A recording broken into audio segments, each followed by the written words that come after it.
역대 28장 1절에서 15절, 저 한 절 여러분 한 절 번갈아 교독하겠습니다. 제가 먼저 1절 읽겠습니다. 아하스가 왕위에 오를 때 나이가 20세라 예루살렘에서 16년 동안 다스렸으나 그의 조상 다윗과 같지 아니하여 여호와 보시기에 정직하게 행하지 아니하고 이스라엘 왕들의 길로 행하여 바알들의 우상을 부어 만들고 또 흰놈의 아들 골짜기에서 분향하고 여호와께서 이스라엘 자손 앞에서 쫓아내신 이방 사람들의 가증한 일을 본받아 그의 자녀들을 불사르고 또 산당과 작은 산 위와 모든 푸른 나무 아래에서 제사를 드리며 분향하니라. 그러므로 그의 하나님 여호와께서 그를 아람 왕의 손에 넘기심에 그들이 쳐서 심히 많은 무리를 사로잡아 다메섹으로 갔으며 또 이스라엘 왕의 손에 넘기심에 그가 쳐서 크게 살육하였으니 이는 그의 조상들의 하나님 여호와를 버렸음이라. 르말라의 아들 베가가 유다에서 하루 동안에 용사 12만 명을 죽였으며 에브라임의 용사 시그리는 왕의 아들 마아세아와 국내 대신 아스리감과 총리 대신 엘가나를 죽였더라. 이스라엘 자손이 그들의 형제 중에서 그들의 아내와 자녀를 합하여 20만 명을 사로잡고 그들의 재물을 많이 노략하여 사마리아로 가져가니 그곳에 여호와의 선지자가 있는데 이름은 오뎃이라. 그가 사마리아로 돌아오는 군대를 영접하고 그들에게 이르되 너희 조상의 하나님 여호와께서 유다에게 진노하셨으므로 너희 손에 넘기셨거늘 너희의 노기가 충천하여 살육하고 이에 너희가 또 압제하여 노예로 삼고자 생각하는도다. 그러나 너희는 너희의 하나님 여호와께 범죄함이 없느냐? 그런즉 너희는 내 말을 듣고 너희의 형제들 중에서 사로잡아온 포로를 놓아 돌아가게 하라. 여호와의 진노가 너희에게 임박하였느니라 한지라. 에브라임 자손의 우두머리 몇 사람 곧 요하난의 아들 아사랴와 무실레못의 아들 베레가와 살룸의 아들 여이스기야와 하들레의 아들 아마사가 일어나서 전장에서 돌아오는 자들을 막으며 그들에게 이르되 너희는 이 포로를 이리로 끌어들이지 못하리라. 너희가 행하는 일이 우리를 여호와께 허물이 있게 함이니 우리의 죄와 허물을 더하게 함이로다. 우리의 허물이 이미 커서 진노하심이 이스라엘에게 임박하였느니라 하매 이에 무기를 가진 사람들이 포로와 노력한 물건을 방백들과 온 회중 앞에 둔지라. 함께 읽겠습니다. 이 위에 이름이 기록된 자들이 일어나서 포로를 맞고 노력하여 온 것 중에서 옷을 가져다가 벗은 자들에게 입히며 신을 신기며 먹이고 마시게 하며 기름을 바르고 그 약한 자들은 모두 나귀에 태워 데리고 종려나무 성 여리고에 이르러 그의 형제에게 돌려준 후에 사마리아로 돌아갔더라. 아멘. 남유다 왕국의 11번째 왕이었던 요담이 하나님 앞에서 나름 선하게 살다가 이제 죽고 나서 그 뒤를 이어 오늘 본문에 있는 이 아하스 왕이 왕위에 오르게 됩니다. 이미 국가적인 상황은 조금 난감한 것이요. 온갖 주변 각 강대국들과 상대국들이 지금 유다를 압박하고 있던 때였기 때문입니다. 치열하게도 이 동쪽에는 이 에돔 군대가 있고 저 서쪽으로는 블레셋 군대가 북쪽에는 아람과 북이스라엘 연합군이 둘러싸고 있는 형국이 지금 현재 상태였는데 그런 절체절명의 난관이니까 보통의 그 앞에 있던 다윗을 비롯한 좋은 선왕들의 사례를 따르자면 당연히 이럴 때면 하나님을 찾고 그분의 은혜를 간구하면서 나아갔어야 했지만 안타깝게도 이 아하스 왕은 전혀 그러지 못하고 오히려 크게 실패하는 쪽으로 나아갑니다.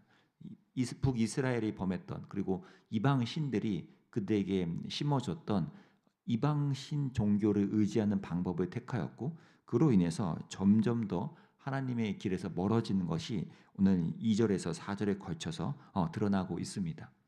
그리고 나자 이제 5절에서 아주 특별한 이야기가 펼쳐지는데 바로 아하스의 결정에 대한 하나님의 반응과 함께 그 과정에서 일어난 몇몇 사람들의 또 태도가 오늘 본문에서 주목되기 시작합니다.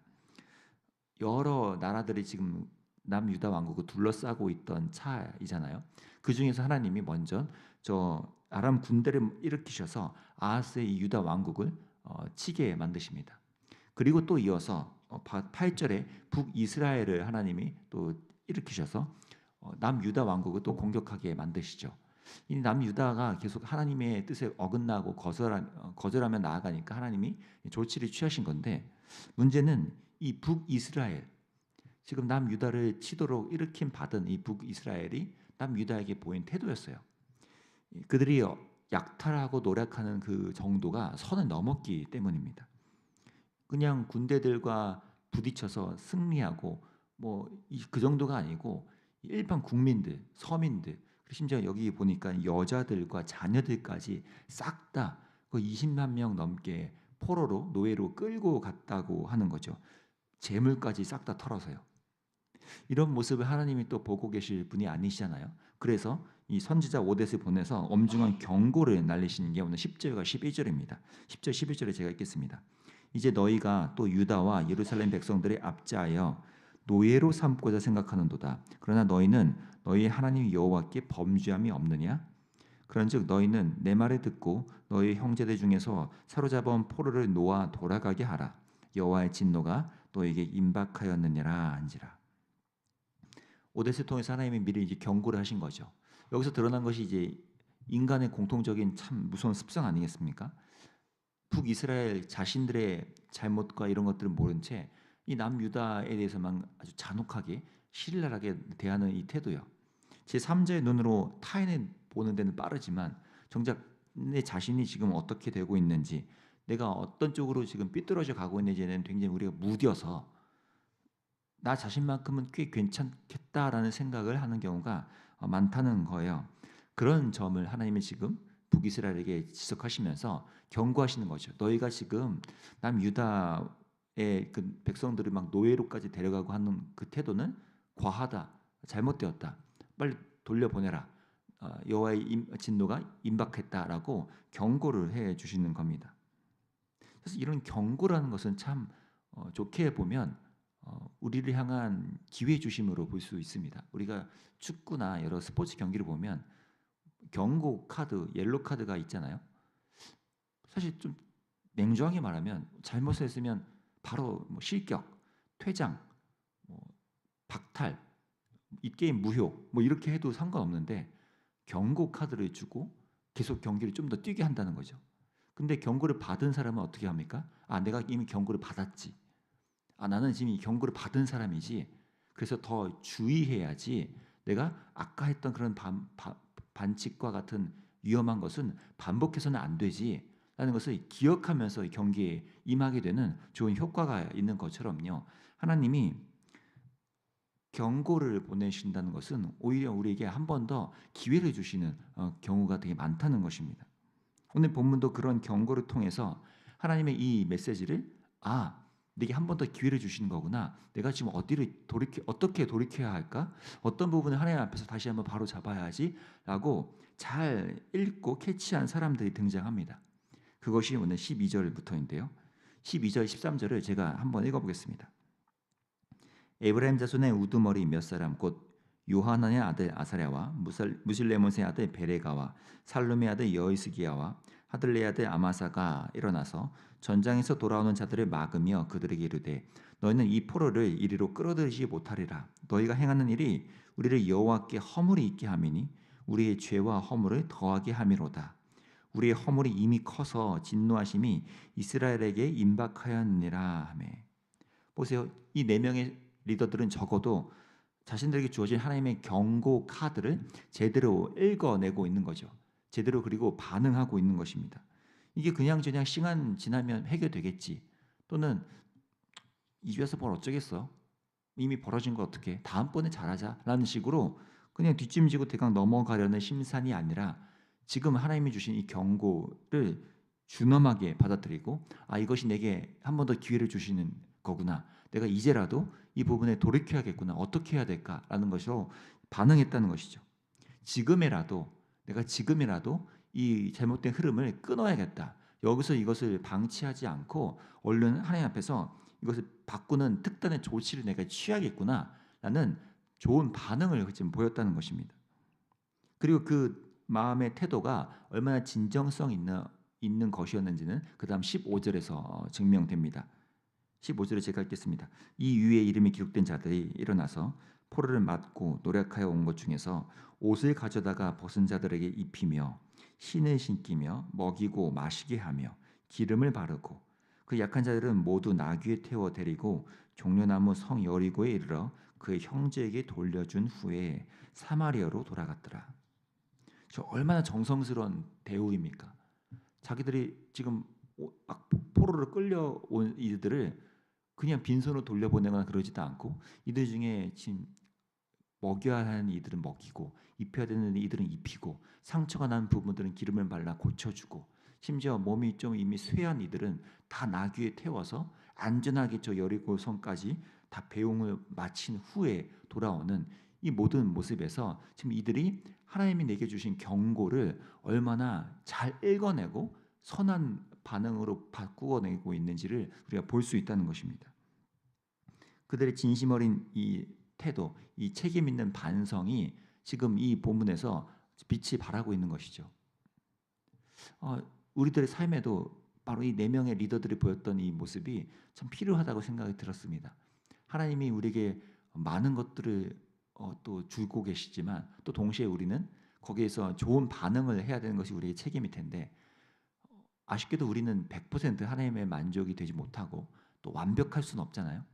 하지만 저희가 하나님의 경고라는 좋은 기회 주심, 다시 한번 우리에게 돌이키고 방향을 바꿀 수 있는 것들을 우리에게 주시고자 할 때 우린 거기에 이 네 명의 사람들처럼 지금이라도 조치를 취해서 바꿔낼 수 있다는 것입니다. 하나님 기뻐하시는 모습들을 다시 한번 어떻게 생성해낼지, 내 삶에서 그러면 이 부분을 어떻게 하나님이 기뻐하실 쪽으로 바꿔낼지 스스로가 조치를 취하고 그 부분에 대해서 주저하지 않는 것, 이것이 우리가 할 수 있는 영역이라는 것이죠. 오늘 우리가 함께 좀 기도하면서 우리 삶에서 바로 이 부분을 하나님께 구하면서 하나님, 내가 지금이라도 하나님이 여러 번 또 경고하며 기회를 주시고 계신 영역들을 내가 그저 뒷짐지고 가만히 방관하고 있지 않고 스스로 하나님 앞에서 이것을 거룩하게 변혁시키고 바꿔낼 수 있도록 내가 어떻게 하면 좋을지 지혜를 주시고 또 용기를 주시고 이것을 해결해낼 수 있도록 길을 인도해 달라고 구해가는 저희가 되면 참 좋겠습니다. 기도하겠습니다. 하나님, 우리가 완벽하진 않지만 이 이스라엘의 이 네 명의 리더들처럼 지금 자신들에게 주어진 이 경고의 사인을 가볍게 허투루 대하지 않고 이것을 어떻게든 상황을 무마하거나 변명하면서 타개하는 것이 아니라 아주 직면하고 또 이것을 선한 열매의 것으로 바꿔내기 위한 특단의 조치를 하는 것을 보며 우리의 삶에 하나님이 기대하시는 것이 바로 이러한 회개가 아닐까 생각을 합니다. 우리가 완벽할 수는 없어서 하나님 앞에서 늘 돌이켜야 하는 존재인데 그 돌이킬 때 나의 하나님께서 주시는 여러 부분들을 기꺼이 하나님 앞에 고쳐내고 또 하나님께서 말씀하시는 부분을 외면하지 않고 그 부분을 하나님의 것으로 바꾸어가는 저희 될 수 있도록 인도해 주시기 원합니다. 그 부분들을 우리가 알게 될 때 깨달은 것에 그치지 않고 하나님의 선한 것으로 방향을 바꿔내는 저희 또한 될 수 있도록 용기와 지혜를 함께 허락해 주시기를 원합니다. 감사합니다. 예수님의 이름으로 기도합니다. 아멘. 오늘 이렇게 기도합시다. 주님, 하나님이 밝혀 보여주시고 또 우리에게 경고 카드로서 우리에게 기회 주시는 영역들을 우리가 가볍게 여기거나 또 시간을 버는 심산이거나 또 그냥 방관하지 않고 주님 바로바로 그것을 캐치하고 또 진지하게 대하고 책임 있게 대해서 하나님께서 정말 원하시는 쪽으로 삶을 바꿔내는 훈련이 일어날 수 있게 달라고 내가 그 부분을 주저하지 않고 주님 앞에 다시 한번 가져가 올려드리는 내 삶이 되게 해달라고 자신의 삶을 위해서 기도하시고 또 이제 공동체가 이번 주에 새신명 축제가 함께 있습니다. 그 자리에 나오는 이들 그리고 현재까지도 좀 고민하고 있는 누군가는 그 마음을 하나님께서 잘 만져주셔서 이 하나님이 주시는 좋은 기회들을 그들이 놓치지 않고 하나님 앞에 설 수 있도록 지금 인도해 달라고 주님께서 역사하시는 이번 새생명 축제가 되게 해달라고 함께 중보하며 나가면 좋겠습니다. 기도하겠습니다.